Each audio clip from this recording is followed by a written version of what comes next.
और सबसे पहले खबर गोरखपुर से, जहां पेट्रोल पंप मैनेजर की लूट के बाद हत्या से आक्रोशित लोगों ने शव को सड़क पर रखकर जाम लगा दिया। पोस्टमार्टम के बाद पीड़ित परिजन और स्थानीय लोगों ने शव को सड़क पर रखा और उसके बाद यहां पर जाम लग गया। तो कल बेखौफ बदमाशों ने एक पेट्रोल पंप के मैनेजर आनंद मिश्रा की गोली मारकर हत्या कर दी थी और 11 लाख से ज्यादा का कैश लूटकर बदमाश फरार हो गए थे। हद तो तब हो गई जब इस घटना के बाद पेट्रोल पंप मालिक भी मैनेजर के घर नहीं पहुंचे। मृतक के बेटे ने पेट्रोल पंप मालिक और पुलिस पर लापरवाही का आरोप लगाया है और सभी आरोपियों की जल्द गिरफ्तारी के लिए मांग की गई है और साथ में यह भी कहा गया है कि परिवार वालों को मुआवजा दिया जाए। तो फिलहाल अब ये लोग चेतावनी दे रहे हैं कि अगर मांग नहीं मानी गई तो वो आत्मदाह कर लेंगे।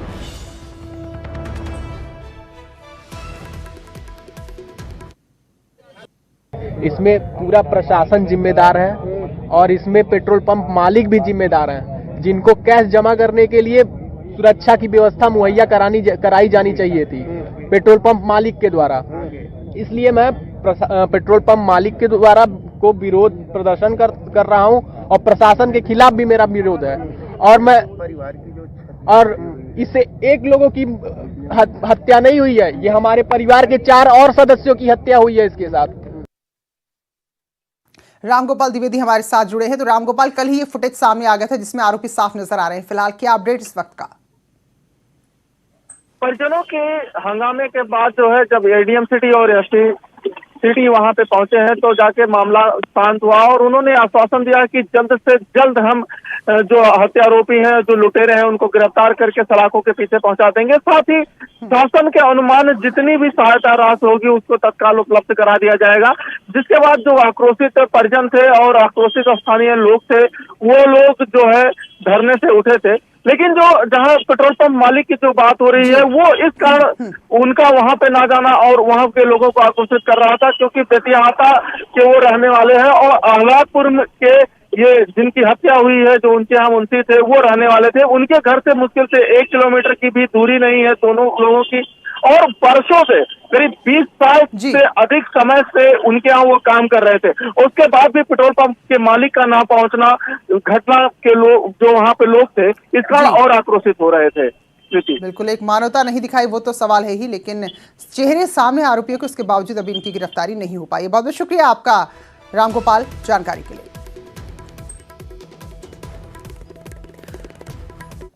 मैनपुरी में स्कूली लड़की की मौत का मामला एक बार फिर गर्माता जा रहा है। पूर्व केंद्रीय मंत्री जितिन प्रसाद ने पीड़ित परिजनों से मुलाकात करते हुए भरोसा दिलाया कि कांग्रेस हर हाल में परिवार वालों को न्याय दिलाकर रहेगी, चाहे उन्हें किसी भी हद तक क्यों ना जाना पड़े। तो आपको बता दें, जवाहर नवोदय विद्यालय में पढ़ने वाली छात्रा की हॉस्टल में पंखे से लटकती हुई लाश मिली थी। परिजन आरोप लगा रहे हैं कि दुष्कर्म के बाद हत्या की गई है।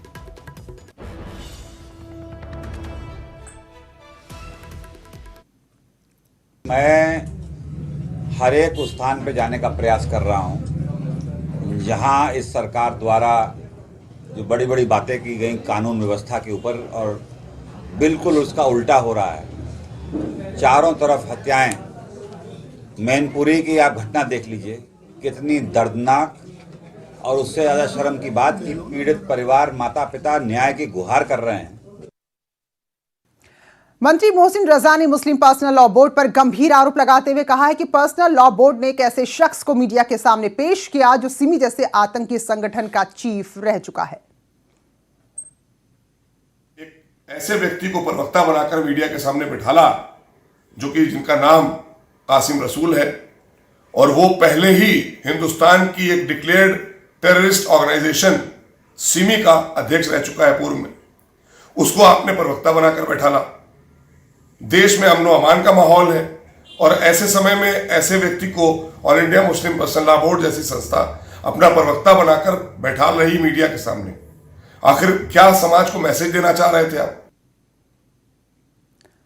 और अच्छी खबर है, राज्य की राजकीय मेडिकल में कॉलेजों में संविदा शिक्षकों की इनकी तनख्वाह बढ़ गई है। यूपी कैबिनेट ने तनख्वाह बढ़ाने का प्रस्ताव पास कर दिया है। आज ही कैबिनेट की बैठक में कुल 10 प्रस्ताव पास किए गए, जिसमें सोनभद्र उम्भा गांव के 37 परिवारों को आयुष्मान योजना में छूट दी गई है। बुंदेलखंड एक्सप्रेस वे को बैंकों से फंडिंग दी जाएगी। आगरा मेडिकल कॉलेज को लाइब्रेरी की जमीन का प्रस्ताव भी पास हुआ है। साथ ही काशी विश्वनाथ के सुंदरीकरण से जुड़ा हुआ प्रस्ताव पर भी आज कैबिनेट ने अपनी मोहर लगा दी है। कोई 37 परिवार थे जो छूटे हुए थे ग्राम उम्बा, जनपद सोनभद्र में, तो उन लोगों को इसमें सम्मिलित किया जा रहा है। वो राजकीय मेडिकल कॉलेजों में संविदा के आधार पर नियुक्त किए जाने वाले चिकित्सा शिक्षकों के मानदेय को पुनर्निर्धारित किए जाने के संबंध में आचार्य जो हैं वो 90,000 पहले पाते थे, अब वो 1,35,000 हो जाएगा। सह आचार्य जो हैं मतलब एसोसिएट प्रोफेसर जो हैं वो 80,000 पहले पाते थे, अब 1,20,000 हो जाएगा। और उन्नाव मामले की बात करें तो सियासत लगातार तेज हो रही है। सीएलपी नेता आराधना मिश्रा के नेतृत्व में कांग्रेस के प्रतिनिधिमंडल ने पीड़ित किसानों से मुलाकात की है। जिला प्रशासन और पुलिस पर भी जमकर हमला करते हुए कहा कि जनरल डायर की सूरत यहां की दीवारों पर नजर आ रही है। उन्होंने पूछा कि पुलिस को किसानों के ऊपर लाठीचार्ज का अधिकार किसने दिया। आरोप लगाया कि महिलाओं बच्चों पर अत्याचार हुआ है और सरकार को सदन के भीतर और बाहर इसका जवाब देना ही होगा।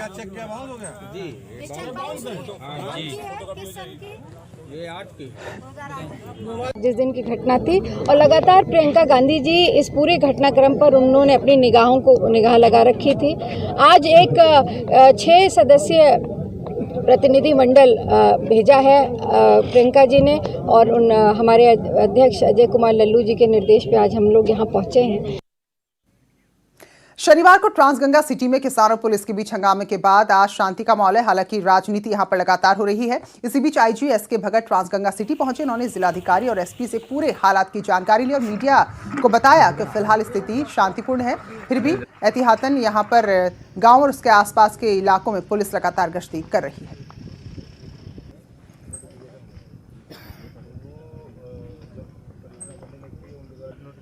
ट्रांसगंगा सिटी में शनिवार को हुए किसानों और पुलिस की झड़प के बाद आज चौथे दिन पूरी शांति व्यवस्था बनी हुई है।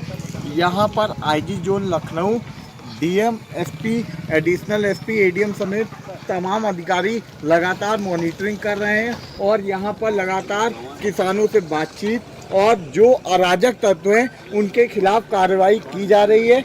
अब तक 17 लोगों को अरेस्ट किया जा चुका है और पूरे हालातों पर यहाँ पर प्रशासन पैनी नज़र बनाए हुए है। अनुज गुप्ता, न्यूज़ 18, उन्नाव। और फिलहाल इस वक्त की अभी की खबर आपको बता दें, दिल्ली एनसीआर में भूकंप के झटके महसूस किए गए हैं और नोएडा में भी भूकंप के तेज झटके महसूस किए गए हैं। तो इस वक्त की बड़ी खबर आपको बता दें, दिल्ली और उससे लगे हुए इलाकों में भूकंप के तेज झटके महसूस किए गए हैं। तो फिलहाल अभी क्योंकि झटके महसूस किए गए हैं, इसका केंद्र कहां था, कितनी तीव्रता का ये झटका था, इस बारे में जानकारी आएगी। क्योंकि अभी अभी की खबर है, नोएडा में भी भूकंप के तेज झटके महसूस किए गए हैं। तो दिल्ली एनसीआर एक बार फिर भूकंप के झटकों से हिला है। हालांकि बहुत तेज नहीं थे, लेकिन इतने तेज थे कि जिसे महसूस किया गया है। तो अभी तुरंत की खबर हम आपको बता रहे चंद सेकंड पहले की, और ये में बताएंगे आपको कि कहां इसका केंद्र था और कितनी तीव्रता का ये भूकंप था। तो दिल्ली एनसीआर में भूकंप के झटके महसूस किए गए हैं। तो कई लोग जो बहुमंजिला इमारत में रहते हैं, इस झटके के बाद अपने घरों से बाहर निकल आए हैं। तो दिल्ली एनसीआर की हम बात करें तो यहाँ पर बहुमंजिला इमारत है बहुत ज्यादा, तो ऐसे में हल्के झटके भी बड़ी तेज महसूस होते हैं। तो खुद को सुरक्षित करने के लिए लोग अपने अपने घरों से बाहर भी निकले हैं। तो भूकंप के तेज झटके महसूस किए गए हैं देश की राजधानी दिल्ली और उससे सटे हुए इलाकों में।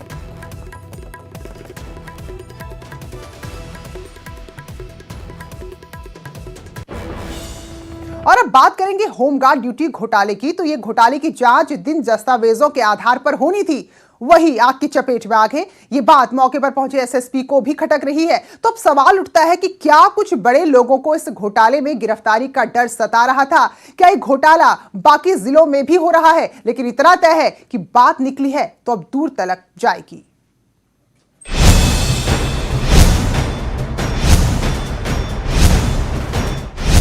नोएडा में होमगार्ड ड्यूटी घोटाले की जांच चल ही रही थी कि इसी बीच नोएडा जिला होमगार्ड कमांडेंट कार्यालय में आग की खबर से हड़कंप मच गया।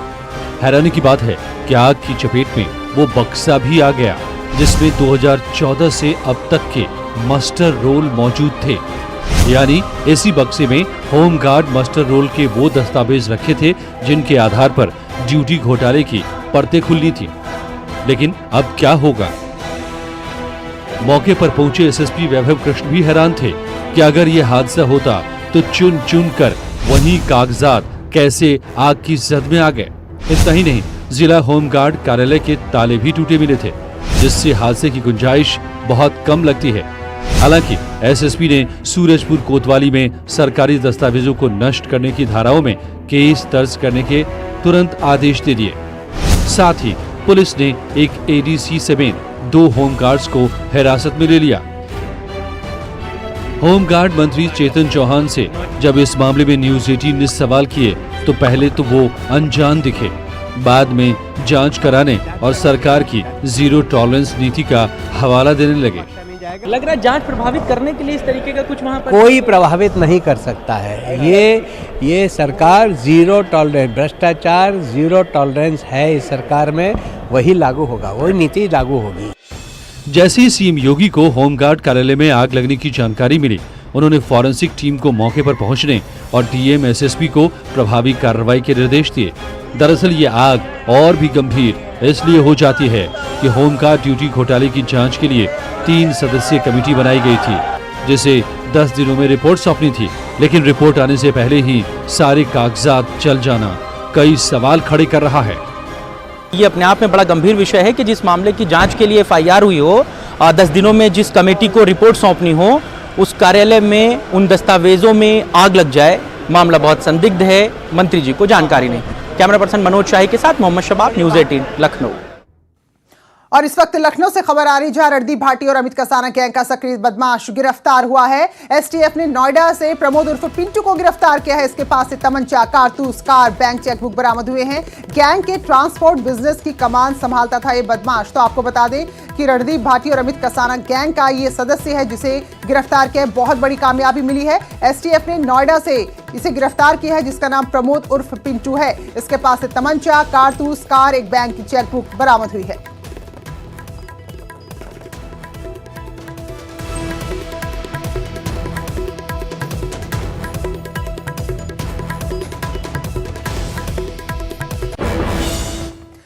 मुरादाबाद में यूपी पुलिस के एक दरोगा ने ट्रेनी सीओ पर गंभीर आरोप लगाया है। दरोगा का आरोप है कि सीओ देवेंद्र यादव ने उसे जाति सूचक गालियां देते हुए वर्दी उतरवाने की धमकी दी है।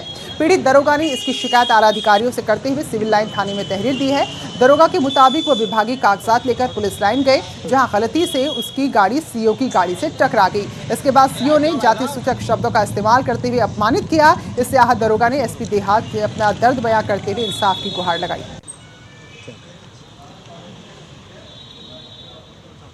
फिर सीओ साहब ने मुझसे कहा कि तुझे 3.5 दरोगा बना दूंगा मैं। मैं कहा ठीक है साहब। फिर मैंने भैया जब भाई देखो नौकरी हमें करनी है, हम गरीब आदमी है भैया, तो मैंने उनके हाथ जोड़ लिए। जाति सूचक शब्द का भी कुछ मामला सामने? हाँ बता तो रहा हूँ। मैंने हाथ जोड़ लिए, मैंने पैर पकड़ लिए। मैं कहा साहब मुझे माफ कर दो। मैं आपको बता नहीं सकता महोदय उन्होंने कितनी गंदी बात कही मुझसे। अलीगढ़ से खबर है जहां दबंगों ने 17 साल की किशोरी की चाकुओं से गोद दिया। उसको दबंगों ने हमले में घायल किशोरी को इलाज के लिए अस्पताल में भर्ती कराया है, जहां उसकी हालत गंभीर बनी हुई है। पुलिस ने परिजनों की तहरीर पर शिकायत दर्ज कर ली है। अस्पताल में बेहोशी की हालत में भर्ती इस लड़की की ये हालत गांव के ही कुछ शहदों ने की है। आरोप के मुताबिक लड़की को घर में अकेला देख गांव के 3-4 दबंगों ने उसके ऊपर चाकुओं से हमला कर दिया और फरार हो गए। उस वक्त परिवार के लोग खेत में काम करने गए हुए थे। घटना की जानकारी मिलने पर पुलिस भी मौके पर पहुंची। घायल लड़की को पहले जिला चिकित्सालय लाया गया, जहां से उसे अलीगढ़ मेडिकल कॉलेज रेफर किया गया। मेरा पति खेत में काम करने गए थे, मेरा छोटा बेटा, मेरी बेटी घर पे थी और बाहर के कुछ लोग आए गाँव के ही, जिन्होंने घर में बेटी पे चाकू से जानलेवा हमला किया। जो उसकी गर्दन पे चाकू के सारे निशान जानलेवा हमला थे। मलखानसी में भर्ती कराया, मलखानसी से रेफर मेडिकल में, बेटी मेडिकल में भर्ती है। परिवारजन ने सूचना दिया है कि गोंडा थाने में तहरीर दी थी कि उसकी लड़की घर पर अकेली थी। एक लड़का आया, उसने उनके साथ उसको चाकू को मार दिया है। उसने तहरीर दिया, तहरीर पर मुकदमा पंजीकृत कर लिया गया। अब ये एक तरफा प्यार का मामला है या छेड़छाड़ का विरोध करने पर लड़कियों को चाकू से गोदा गया, ये तो जांच के बाद ही पता चलेगा। प्रशांत कुमार, न्यूज 18 अलीगढ़। लखीमपुर खीरी में सरकारी धान खरीद केंद्रों पर किसानों से खरीदे जाने वाले धान में एक बहुत बड़ा घोटाला सामने आया है। ग्रामीण इलाकों के सेंटर पर पहुंचने पर धान खरीद में जादूगरी सामने आती है। दरअसल ज्यादातर धान केंद्रों पर सिर्फ कागजों में ही खरीदारी हुई है। जब न्यूज 18 की टीम ने मैलानी में संचालित धान क्रय केंद्र का रियलिटी चेक किया तो इन तमाम दावों की पोल खुल गई। यहाँ 5,500 क्विंटल धान की खरीदारी का दावा था, लेकिन यहाँ ना तो धान थे, ना ही ऐसी कोई चीज मिली जिससे लगे कि यहाँ पर भारी मात्रा में धान की खरीद हो रही है। किसान भी कह रहे हैं कि अक्टूबर से धान क्रय केंद्र पर बोर्ड तो लगा है, लेकिन खरीदारी अब तक नहीं हुई है।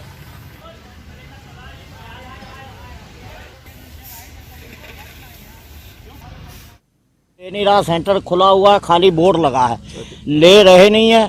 सब बनियों के हाथ बेच रहे हैं, 1,000 रुपए में बेच रहे हैं। क्या बचना है? कुछ भी नहीं, खाद पानी का खर्चा भी नहीं निकल रहा। अच्छा ये बताइए, यहाँ पे कितना धान खरीदा गया अब तक? 5,814 कुंटल 80 किलो। कुछ बारदाना वगैरह तो नहीं है मौजूद यहाँ पे? बारदाना है। कहाँ है बारदाना? है।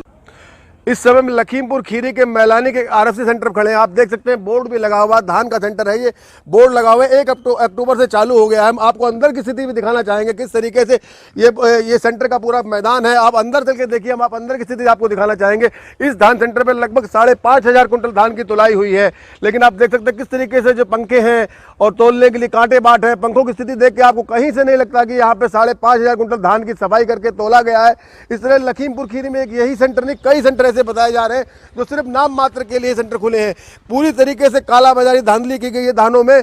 कहीं ना कहीं इस तरीके से लोगों के साथ विश्वासघात किया जाता है। सरकार के साथ ये लोग विश्वासघात कर रहे हैं और किसानों के साथ भी विश्वासघात कर रहे हैं। लखीमपुर खीरी से मनोज शर्मा, न्यूज 18। बदायूं की दातागंज तहसील के उप कोषागार में 5 करोड़ से ज्यादा का घोटाला हुआ है। स्टाम्प बेचकर रकम को सरकारी खाते में जमा किया गया और फिर उसे हड़प लिया।